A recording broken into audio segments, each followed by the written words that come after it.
This is our video lab report for the physics experiment titled Accuracy, Precision, and Significant Figures. I'm Georgia. I'm Adam. And I'm Ziga. So hello. So in investigation one, we did procedures. So we counted out all the pages in books, not including the covers because those technically aren't pages. And then taking all the pages in the book, we divided that by 2 to get the number of the total number of sheets. And then after that, we held all the pages and measured it out in meters to see what the width was. Then using that, we used our equation here, width in meters divided by the number of sheets to get the total thickness of each book. Alright, so our original claim in investigation 1 was that each book would have a different amount of thickness. Each page would be thicker or not as thick, and they would all be different. And so as we tested each book, we found that with the thickness of each pages, the biology thickness was 6.60 times 10 to the negative fifth, while chem was 6.40 times 10 to the negative fifth. And then physics was a larger number of 9.70 times 10 to the negative fifth, showing that each book is a bit varied when it comes to its thickness.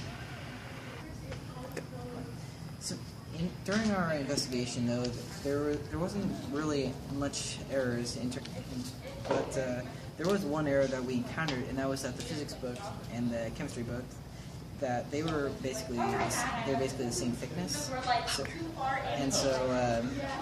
we had to retest multiple times. However, we tried to account as much as we could for that error. However, we weren't really able to treat it directly.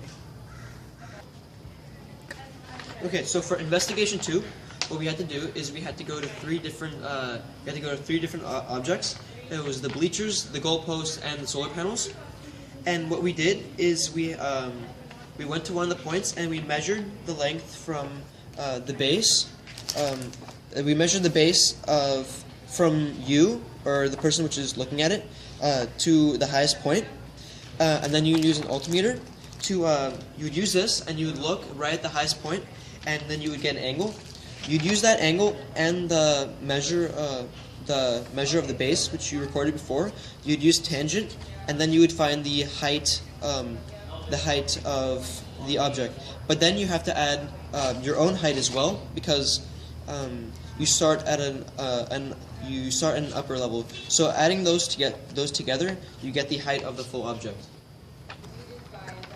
Okay, so our claim for investigation 2 was that the goalposts were the tallest, and the heights of all the different things which we measured was that the solar panels was 4.9 meters tall, the stands were 6.88 meters tall, and the goalpost was 12.7 meters. So the bleachers were the most visually massive because it takes up the most space, but that does not always mean it's the tallest.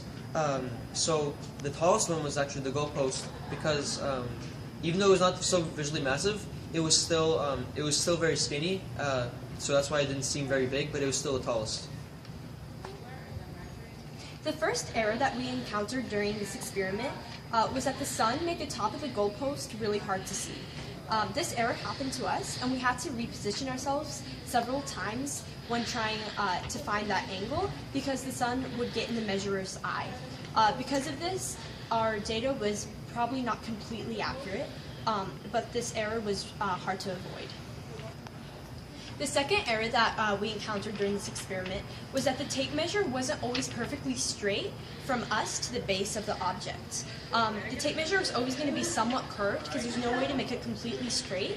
So in this case, it would be an experimental error, and there's not really a good way to take this into account into our analysis and calculations.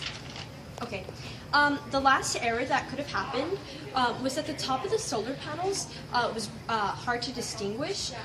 Like we weren't sure what the exact tallest point on the solar panels was. So because of this, our recorded angle might not have been completely accurate. Okay, so as you all know, we used indirect measurement in this lab in order to measure the thickness of the pages and also the height of the 3 objects. There's also another form of indirect measurement called water displacement. This method can be used to find the volume of kind of irregular objects or like irregular small objects that would be really hard to calculate the volume for. In order to do this, you need a graduated cylinder with a known volume of water. You then put in the small object, and that new volume is recorded. The new volume minus the old volume is the volume of the unknown object.